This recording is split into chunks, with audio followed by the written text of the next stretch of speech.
नमस्कार, स्वागत है आपका आपके YouTube चैनल एसन एजुकेशन क्लासेस में। दोस्तों, रीट का एग्ज़ाम पास में आ रहा है, इसलिए हम काफ़ी इम्पोर्टेंट टॉपिक लेके आए हैं। आज का टॉपिक है वायुदाब और पवनें। जिसने बुक से पढ़ा होगा, अगर याद नहीं हुआ होगा तो इस वीडियो को एक बार देख लें, आपको कंप्लीट याद हो जाएगा, ऐसी मैं गारंटी देता हूँ। ठीक है, अंत तक बने रहेगा। शुरुआत करते हैं वायुदाब से। वायुदाब, पहले देखते हैं वायुदाब कहते किसे हैं। देखिए, जैसे मेरा ये बोर्ड आपको दिख रहा होगा, इस बोर्ड पर वायु जो अपना भार डालती हैं उसे वायुदाब कहते हैं।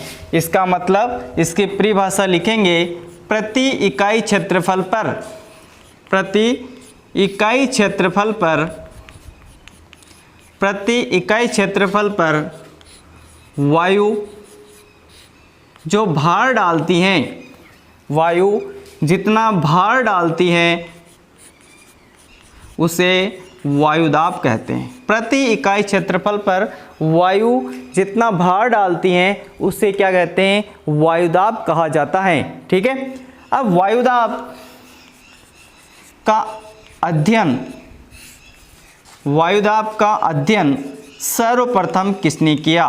वायुदाब का अध्ययन सर्वप्रथम ऑटोफिन, सर्वप्रथम ऑटोफिन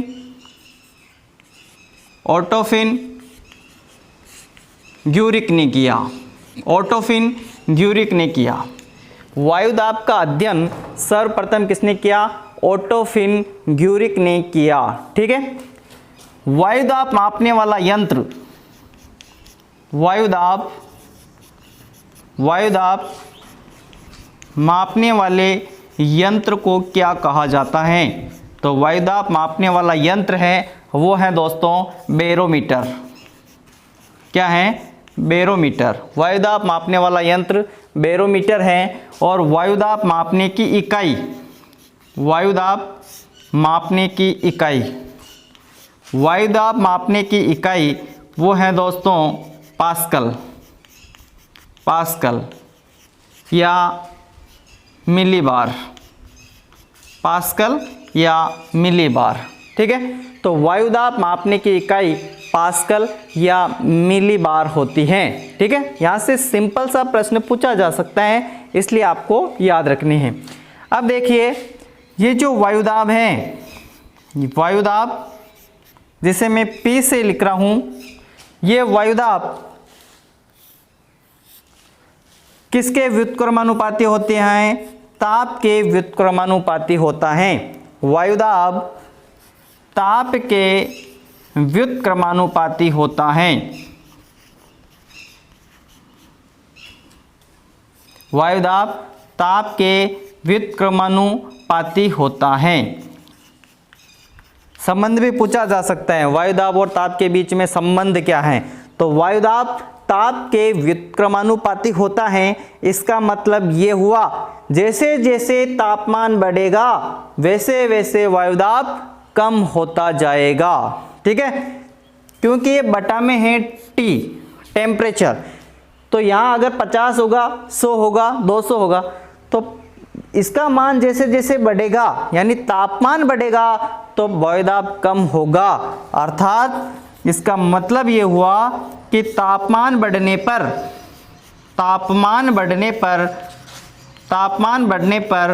वायुदाब कम होगा।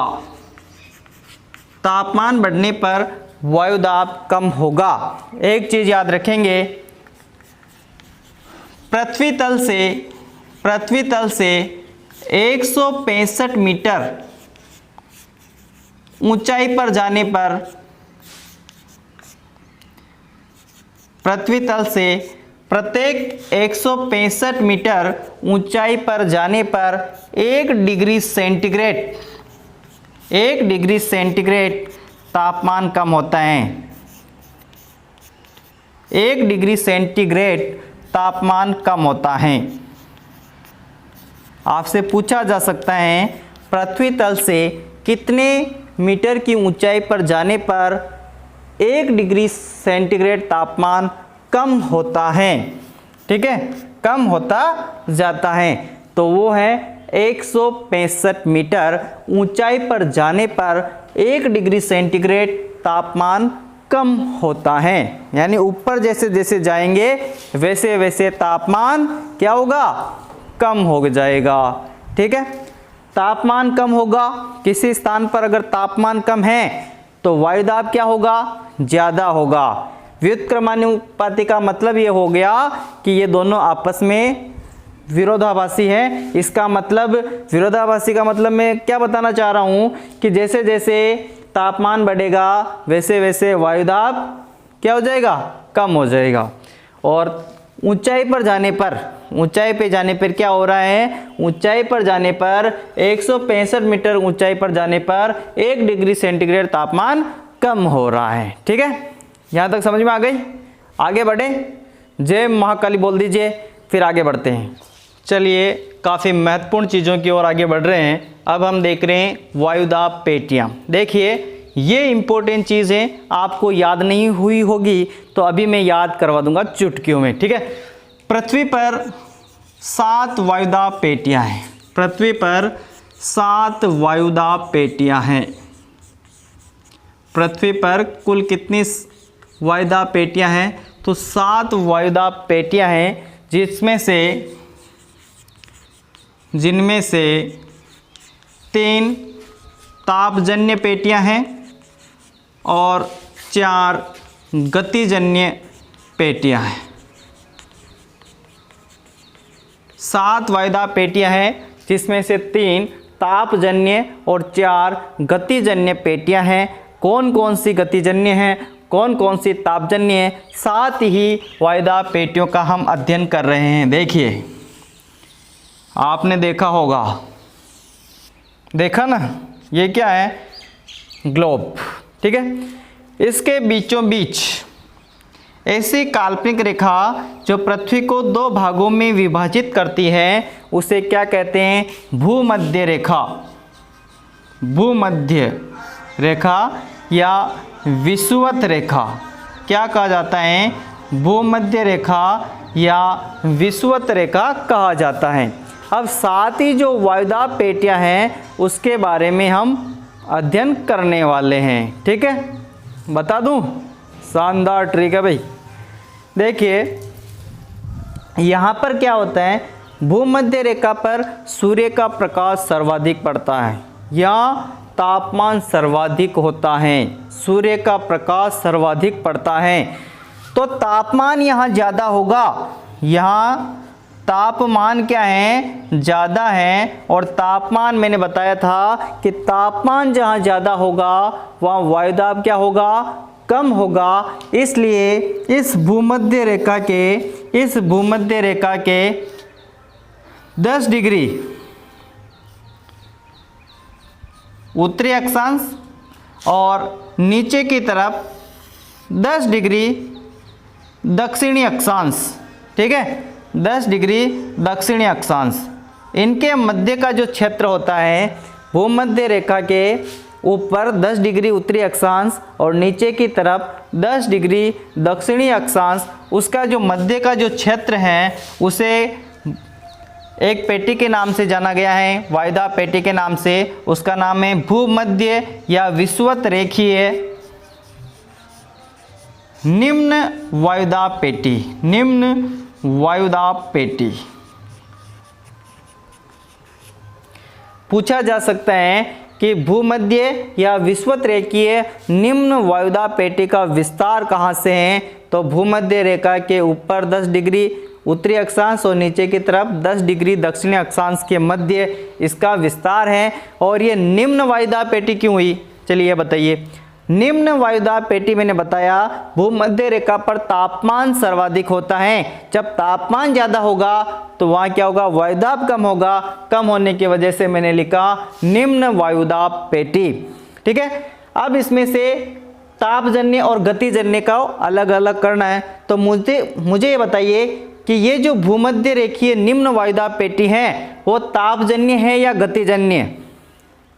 बहुत बढ़िया, ये तापजन्य पेटी है। कौन सी पेटी है ये, तापजन्य पेटी है। तापजन्य पेटी क्यों है? क्योंकि इस पेटी पर यानी यहाँ पर क्या होता है, ताप का प्रभाव पड़ता है। ताप का प्रभाव पड़ने के वजह से ही इसे तापजन्य पेटी के नाम से जाना जाता है। ठीक है, तो ये चीज समझ में आ गई, भूमध्य या विषुवत-रेखीय निम्न वायुदाब पेटी। ठीक है, अब देखिए हवाएं ऊपर से प्रवेश करती है, यहाँ इधर से प्रवेश कर रही, मानना कि समझने के लिए देखना, तो 5 डिग्री अक्षांश, ठीक है, 5 डिग्री उत्तरी अक्षांश और 5 डिग्री दक्षिणी अक्षांश, 5 डिग्री उत्तरी अक्षांश, 5 डिग्री दक्षिणी अक्षांश, उनका जो मध्य का क्षेत्र है उसे कहते हैं डोलड्रम, डोलड्रम या शांत क्षेत्र। डोलड्रम या शांत क्षेत्र कौन सा है? तो भूमध्य रेखा के ऊपर 5 डिग्री अक्षांश उत्तरी अक्षांश और नीचे की तरफ 5 डिग्री दक्षिणी अक्षांश का जो क्षेत्र है उसे डोलड्रम या शांत क्षेत्र कहा जाता है। शांत क्षेत्र इसलिए कहा जाता है क्योंकि यहाँ जो वायु की जो गति होती है वो ज़्यादा नहीं होती है, वातावरण शांत रहता है, इसलिए इसे डोलड्रम या शांत क्षेत्र कहा जाता है। पहली पेटी हो गई हमारी भूमध्य या विषुवत-रेखीय निम्न वायुदाब पेटी। क्लियर? इसके अंदर ही ये डोलड्रम आता है, इसलिए डोलड्रम एक तापजन्य पेटी हुई या गतिजन्य? तो कौन सी है ये? तापजन्य। इसके अंदर है, ठीक है ना, ये पेटियां कुल 7 अलग हैं, इसके अंदर वाला भाग है ये, तो ये अंदर डोलड्रम इसके अंदर आता है और ये भूमध्य रेखा के ऊपर 5 डिग्री उत्तरी अक्षांश और नीचे की तरफ 5 डिग्री दक्षिणी अक्षांश के मध्य इसका विस्तार है, तापजन्य पेटी है। और ये निम्न वायुदाब वाली पेटी भी हो जाएगी क्योंकि ये भूमध्य रेखीय निम्न वायुदाब पेटी के अंदर आती है। ठीक है, तो 10 से 10 याद रख लेंगे। ठीक है, अब कुछ नहीं याद नहीं रखना, ये तो थी निम्न, कौन सी थी? ये तो थी निम्न। अब एक छोड़ के एक बताना हमें, निम्न के बाद उच्च, ये उच्च, उच्च 30 से 35, 30 से 35, ऊपर भी और नीचे भी, ये 30 से 35, ये 30 से 35, ये भी क्या हो जाएगी? उच्च। 30 से 35। अब 60 से 65 लेना है, इसके ऊपर ले लीजिए 60, इसके ऊपर ले लीजिए 65।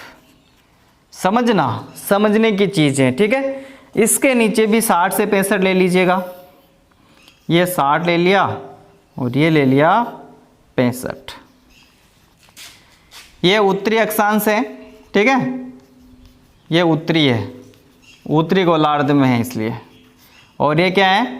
दक्षिणी गोलार्ध में है, इसलिए इसमें दक्षिणी अक्षांश की बात आएगी। ठीक है, तो देखिए ये भूमध्य रेखीय जो वायुदाब पेटी है वो निम्न है, इसके बाद ये उच्च होगा, इसके बाद ये वापस निम्न होगा, इसके बाद ये वापस उच्च होगा। ठीक है, इधर भी ये निम्न हो गया, ये उच्च हो गया, ये निम्न हो गया और ये भी क्या हो गया? उच्च। साथ ही वायुदाब पेटियों को समझ रहे हैं, बीच में भूमध्य रेखीय निम्न वायुदाब पेटी रख दी, निम्न है, फिर उच्च आएगी, फिर निम्न आएगी, फिर उच्च आएगी, निम्न के नीचे उच्च, फिर निम्न, फिर उच्च। एक छोड़ के बताना है, निम्न उच्च निम्न उच्च, निम्न उच्च निम्न उच्च, यहाँ से स्टार्ट करेंगे, यहाँ से। ठीक है, ये निम्न है, निम्न उच्च निम्न उच्च, निम्न उच्च निम्न उच्च। ठीक है, तो यहाँ इसका नाम होगा उपोष्ण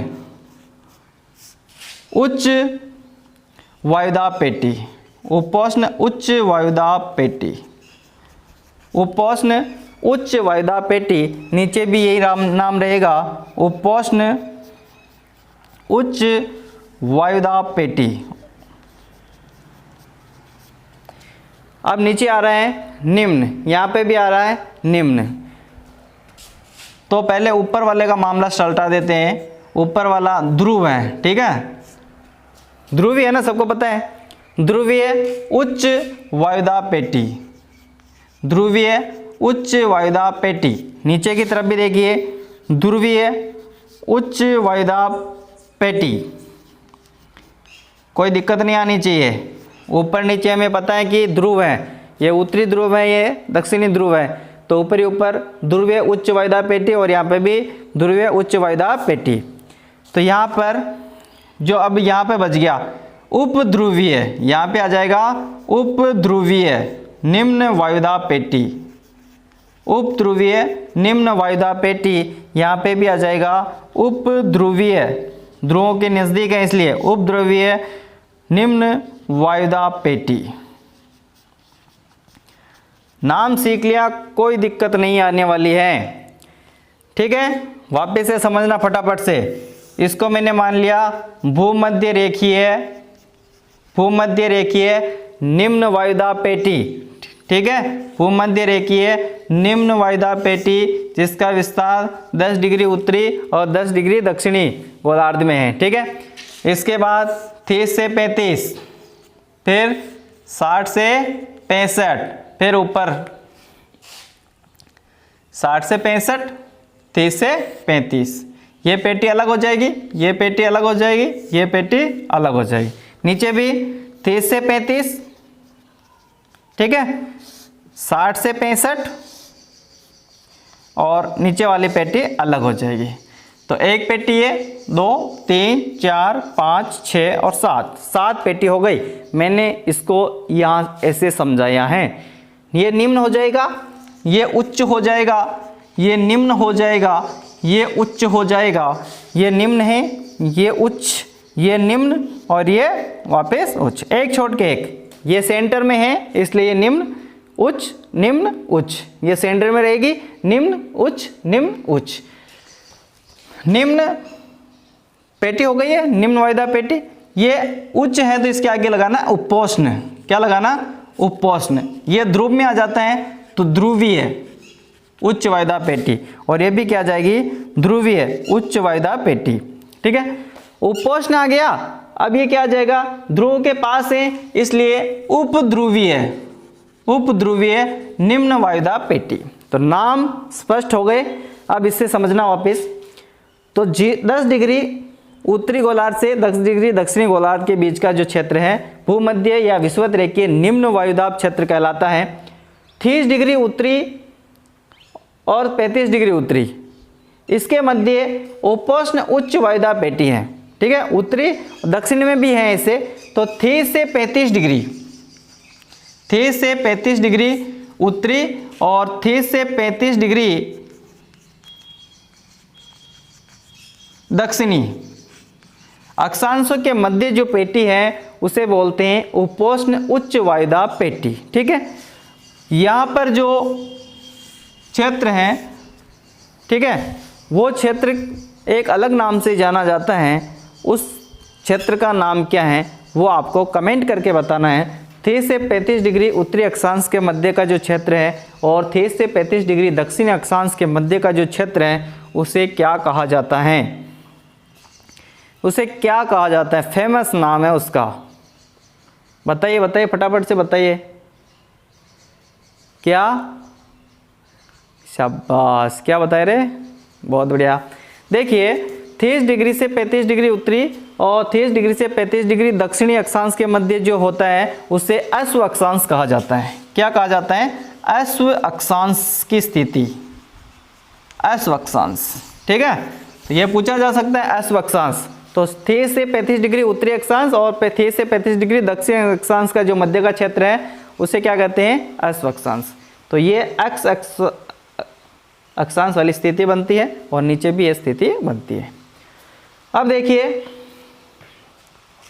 उपध्रुवीय निम्न वायुदाब पेटी, इसका विस्तार 60 डिग्री उत्तरी से 65 डिग्री उत्तरी अक्षांश के मध्य है और नीचे की तरफ भी 60 डिग्री दक्षिणी अक्षांश से 65 डिग्री दक्षिणी अक्षांश के मध्य इसका विस्तार है। और ध्रुवीय उच्च वायुदाब पेटी ये ध्रुवों पर है और ये भी ध्रुवों पे है। तो 7 वायुदाब पेटी हो गई। बीच वाली भूमध्य रेखीय, फिर निम्न है, उच्च निम्न उच्च, निम्न उच्च निम्न उच्च। यहाँ लगाना उपोष्ण, ये ध्रुव के पास है तो उपध्रुवीय। सब याद हो जाएगा, कंप्लीट याद हो जाएगा, याद हो जाएगा ना कंप्लीट, कोई डाउट नहीं रहना चाहिए। 60 डिग्री से 65 डिग्री उत्तरी अक्षांश भी है और दक्षिणी अक्षांश भी है। इनके मध्य का जो क्षेत्र है उपध्रुवीय निम्न वायुदाब पेटी के अंतर्गत आता है। ठीक है, अब मैंने बताया था 3 तापजन्य पेटियां हैं।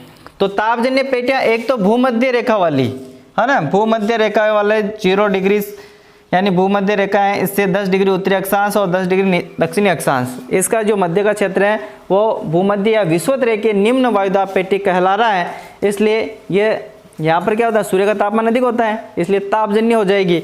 और ध्रुवों पर क्या होता है, ध्रुवों पर भी ताप का प्रभाव पड़ता है। तो ध्रुवों पर ताप का प्रभाव पड़ता है तो ध्रुवों पर तापमान क्या होता है, कम होता है, और तापमान कम होने की वजह से यहाँ क्या हो जाएगा, वायुदाब अधिक हो जाएगा। ठीक है, इसलिए ये क्या हो जाएगा, उच्च, और इस पर तापमान का प्रभाव पड़ रहा है इसलिए ये भी तापजन्य होगी, और इस पर भी ताप का प्रभाव पड़ेगा इसलिए ये भी तापजन्य होगी। तो तापजन्य कितनी हो गई, एक तो ये दोनों ध्रुवों वाली 1, 2 और एक बीच वाली भूमध्य रेखीय निम्न वायुदाब पेटी। तो 3 पेटियां, ध्रुवीय उच्च वायुदाब पेटी ऊपर वाली उत्तरी अक्षांश वाली, और ध्रुवीय उच्च वायुदाब पेटी दक्षिणी अक्षांश दक्षिणी गोलार्ध वाली। ठीक है, 2 ये, और तीसरी भूमध्य या विषुवत रेखीय निम्न वायुदाब पेटी। ये तीनों क्या है, तापजन्य पेटियां हैं, और बाकी की जो पेटियां हैं वो गतिजन्य पेटियां हैं। बात समझ में आ गई ना, क्लियर। तो ये हमारा हो गया वायुदाब। अब हम पवनों की ओर चल रहे हैं। ठीक है, जय महाकाली बोल दीजिए, समझ में आ गया। लाइक शेयर सब्सक्राइब कर दीजिए और अपने दोस्तों को शेयर करना ना भूलें, क्योंकि ये मैटर ऐसा है जो आपको चुटकियों में याद हो गया होगा। ठीक है, चुटकियों में याद हो गया। आगे बढ़े, जय महाकाली। आगे बढ़ते हैं दोस्तों। देखिए, अब हम देखते हैं पवन। गतिशील वायु को पवन कहते हैं। गतिशील जो वायु होती हैं, गतिशील वायु को पवन कहते हैं। किसे कहते हैं दोस्तों, गतिशील वायु जो हैं उसे क्या कहते हैं, पवन कहते हैं। पवन के प्रकार देख लेते हैं। पवन के प्रकार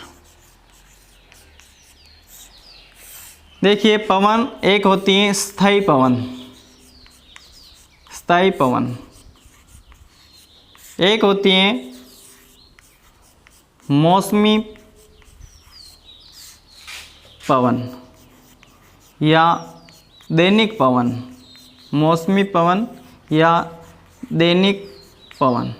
एक होती हैं स्थानीय पवन, इनको भी अच्छे से देखेंगे। ठीक है, जिस प्रकार वायुदाब की पेटियों को अच्छे से समझा, ठीक उसी प्रकार पवनों को हम देखने जा रहे हैं। स्थानीय पवन।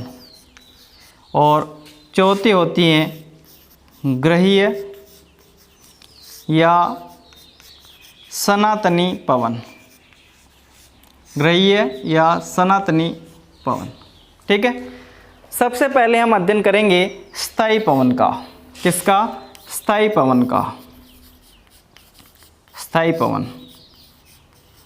अब स्थायी पवन किसे कहते हैं, देखिए स्थायी पवन किसे कहते हैं, ऐसी पवन जो बड़े क्षेत्र में, जो किसी बड़े क्षेत्र में, जो किसी बड़े क्षेत्र में एक निश्चित दिशा में प्रवाहित होती हैं, जो किसी बड़े क्षेत्र में एक निश्चित दिशा की ओर प्रभावित होती हैं। एक बड़े क्षेत्र में निश्चित दिशा की ओर प्रभावित होती हैं, उसे स्थायी पवन कहा जाता है। ठीक है, स्थायी पवन में सबसे पहले व्यापारिक पवन, व्यापारिक पवन, पछुआ पवन और ध्रुवीय पवन शामिल है। स्थायी पवन के अंदर आती है व्यापारिक पवन, पछुआ पवन और ध्रुवीय पवन। अब हम देखेंगे इसके बारे में, यहीं पर छोटा सा अध्ययन कर लेंगे। ठीक है, मुझे बताइए मिडिल में कौन सी मैंने वायुदाब पेटी बताई? तो भूमध्य रेखीय, कौन सी बताई? भूमध्य रेखीय निम्न वायुदाब पेटी, भूमध्य रेखीय निम्न वायुदाब पेटी। इसके ऊपर कौन सी बताई मैंने? ये निम्न है तो यहाँ क्या लिखा था मैंने? उच्च लिखा था। ठीक है, उच्च के आगे क्या लगाया था? उपोष्ण उच्च वायुदाब पेटी, उपोष्ण उच्च वायुदाब पेटी। तो व्यापारिक पवनें जो हैं उपोष्ण उच्च वायुदाब पेटी से भूमध्य रेखीय निम्न वायुदाब पेटी की ओर प्रवाहित होती हैं। ठीक है, तो इसमें क्या लिखेंगे? ये उपोष्ण उच्च वायुदाब पेटी से, उपोष्ण उच्च वायुदाब पेटी से, उपोष्ण उच्च वायुदाब पेटी से भूमध्य रेखीय, भूमध्य रेखीय निम्न वायुदाब पेटी की ओर, उपोष्ण उच्च वायुदाब पेटी से भूमध्य रेखीय निम्न वायुदाब पेटी की ओर प्रवाहित होती हैं, दोनों गोलार्ध में। ठीक है, दोनों गोलार्ध में, दोनों गोलार्ध में ये प्रभावित होती हैं, ऊपर भी और नीचे की तरफ भी। नीचे भी है ना ये उपोष्ण उच्च वायुदाब पेटी। तो ये उपोष्ण उच्च वायुदाब पेटी से भूमध्य रेखीय निम्न वायुदाब पेटी की ओर प्रवाहित होती हैं, दोनों गोलार्ध में, उत्तरी गोलार्ध और दक्षिणी गोलार्ध में। समझ में आ गई? उपोष्ण उच्च वायुदाब पेटी से भूमध्य रेखीय वायुदाब पेटी, और नीचे भी उपोष्ण उच्च वायुदाब पेटी से भूमध्य रेखीय निम्न वायुदाब पेटी की ओर प्रवाहित होती है। ठीक है, अब ये पवनें फेरल नियम के अनुसार, फेरल नियम पूछा जा सकता है, फेरल नियम किससे संबंधित है? पवनों की गति से संबंधित है। फेरल नियम के अनुसार ये जो पवनें हैं उत्तरी गोलार्ध में, फेरल नियम के अनुसार ये जो पवनें हैं उत्तरी गोलार्ध में दाएं से, उत्तरी गोलार्ध में दाएं से और दक्षिणी गोलार्ध में, और दक्षिणी गोलार्ध में बाएं से प्रवाहित होती हैं। ठीक है, तो ये व्यापारिक पवन में आप याद रखेंगे। एक चीज़ और याद रख लेना, व्यापारिक पवन को पूर्वायी पवन भी कहते हैं, पूर्वायी पवन भी कहते हैं, व्यापारिक पवन को पूर्वायी पवन भी कहते हैं। ठीक है, पछुआ पवन की बात करें तो ये भी नाम से स्पष्ट है, पहले देख लिया। ठीक है, तो अब और देख लेते हैं। उपोष्ण उच्च वायुदाब पेटी के बाद, उच्च के बाद क्या आएगा? निम्न। ठीक है, ध्रुव ऊपर आएगा तो ये क्या आएगा? उपध्रुवीय, उपध्रुवीय निम्न वायुदाब पेटी। तो ये पछुआ पवन उपोष्ण उच्च वायुदाब पेटी से उपध्रुवीय निम्न वायुदाब पेटी की ओर प्रवाहित होती हैं, और ये पछुआ पवनें, ये शुरू में पै आ रहा है तो पश्चिम से प्रवाहित होती हैं, पश्चिम से, पश्चिम से पूर्व की ओर प्रवाहित होती हैं। पै से पश्चिम बना, इसलिए पछुआ पवनें पश्चिम से पूर्व की ओर प्रवाहित होती हैं। ठीक है, पश्चिम से पूर्व की ओर।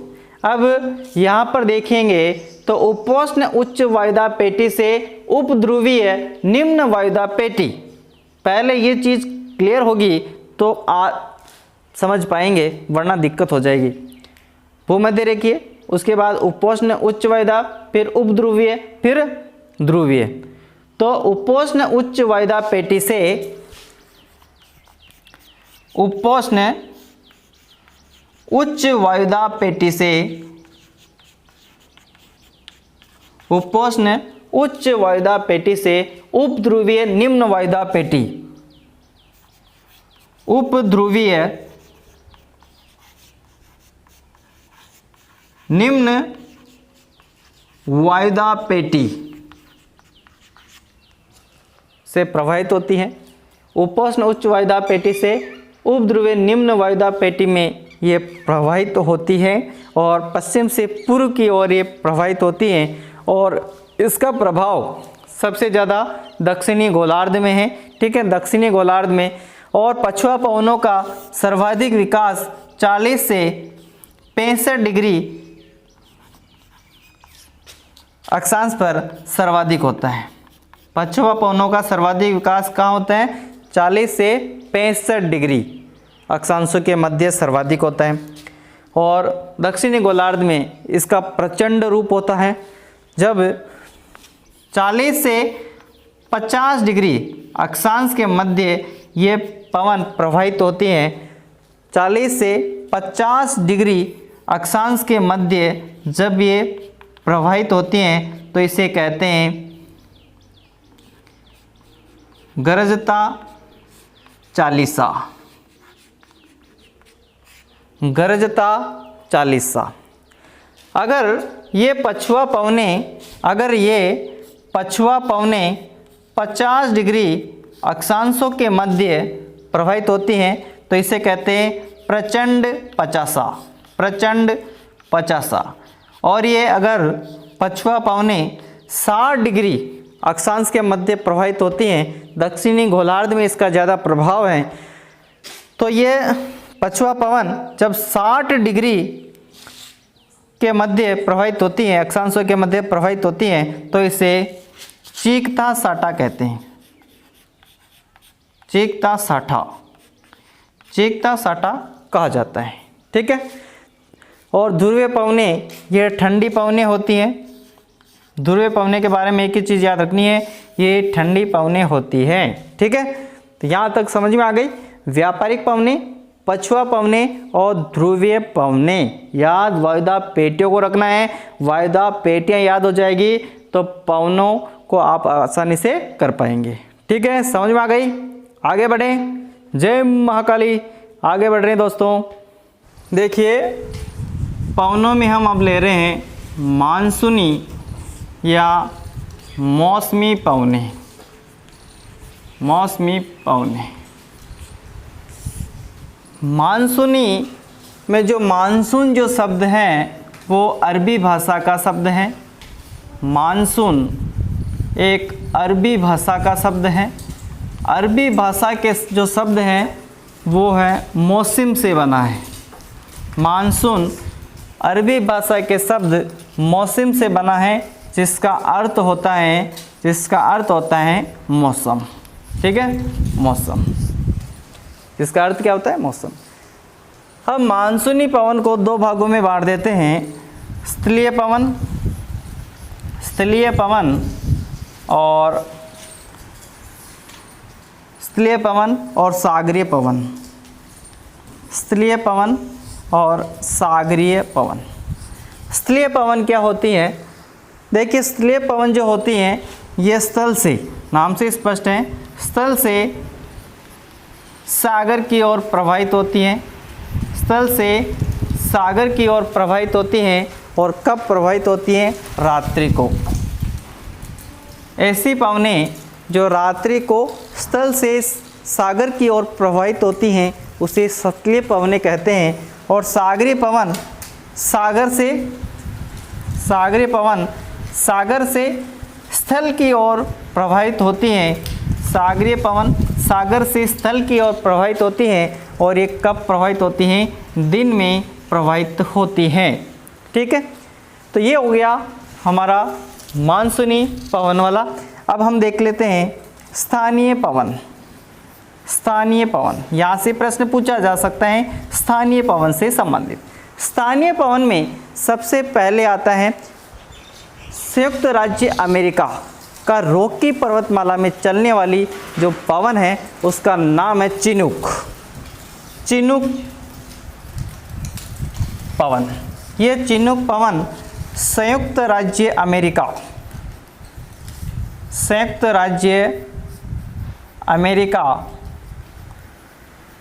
राज्य अमेरिका के रॉकी पर्वतमाला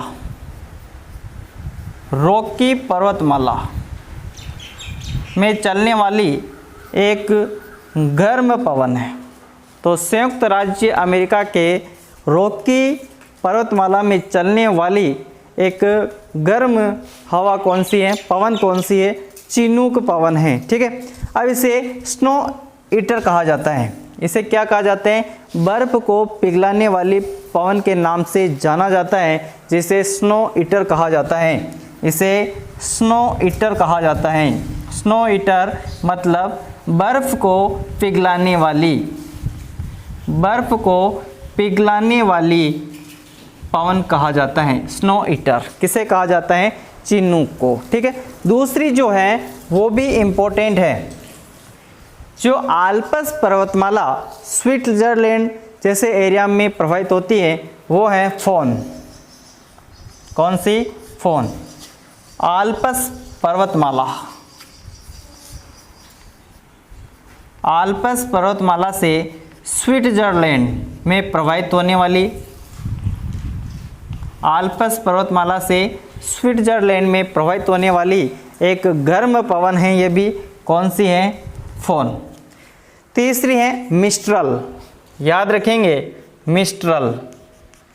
ये मिस्ट्रल जो पवन है, ये मिस्ट्रल पवन स्पेन और फ्रांस, स्पेन और फ्रांस, स्पेन और फ्रांस में चलने वाली एक प्रकार की ठंडी ठंडी पवन है। स्पेन और फ्रांस में चलने वाली एक ठंडी पवन है। इसके अलावा ये इम्पोर्टेंट है सिरोकू, सिराको भी बोलते हैं, सिरोकू। ये जो पवन है ये सहारा मरुस्थल, सहारा मरुस्थल, सहारा मरुस्थल से भूमध्य सागर, सहारा मरुस्थल से भूमध्य सागर की ओर प्रवाहित होने वाली एक पवन है और ये भी एक प्रकार की गर्म पवन है। कौन सी पवन है दोस्तों, ये एक प्रकार की गर्म पवन है। और इस सिराकू को, इस पवन को, सिरोकू को मिस्र में खमसिन कहा जाता है। इस पवन को मिस्र में क्या कहा जाता है, खमसिन कहा जाता है। ठीक है, खमसिन किसे कहा जाता है, इस सिरोकू जो पवन है सहारा मरुस्थल से भूमध्य सागर की ओर प्रवाहित होती हैं, इसे क्या कहा जाता है, मिस्र में खमसिन कहा जाता है। एक पवन है, एक पवन आप इम्पोर्टेंट पवन लिख लीजिए, वो पवन है दोस्तों सांत आना, सांत आना, कैलिफोर्निया में, कैलिफोर्निया। सांत आना कहाँ पर है, पर चलती हैं ये कैलिफोर्निया में चलने वाली एक प्रमुख पवन है। ठीक है, एक याद रखेंगे हरमट्टन, हरमट्टन पवन। ये हरमट्टन पवन एक प्रकार की गर्म पवन है और इसे डॉक्टरी पवन भी कहा जाता है, डॉक्टर पवन के नाम से इसे जाना जाता है। और ये सहारा मरुस्थल में, सहारा मरुस्थल में ही चलने वाली है, सहारा मरुस्थल में भी ये चलती है हरमट्टन पवन। ठीक है, डॉक्टर पवन के नाम से इसे जाना जाता है। गारवी, एक पवन याद रखेंगे गारवी।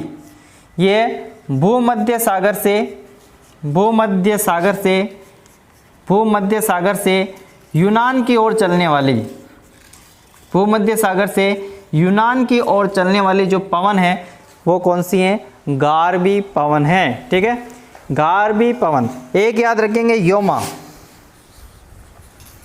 ये योमा है जापान। ठीक है, योमा पवन जापान।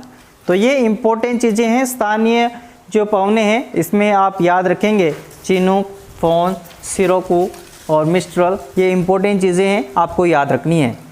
वीडियो पूरा देख लिया होगा तो कंप्लीटली आपको याद हो गया होगा। याद हो गया, समझ में आ गया तो अपने दोस्तों को शेयर कर दीजिए। ठीक है, मिलते हैं नेक्स्ट वीडियो में। जय महाकाली, धन्यवाद।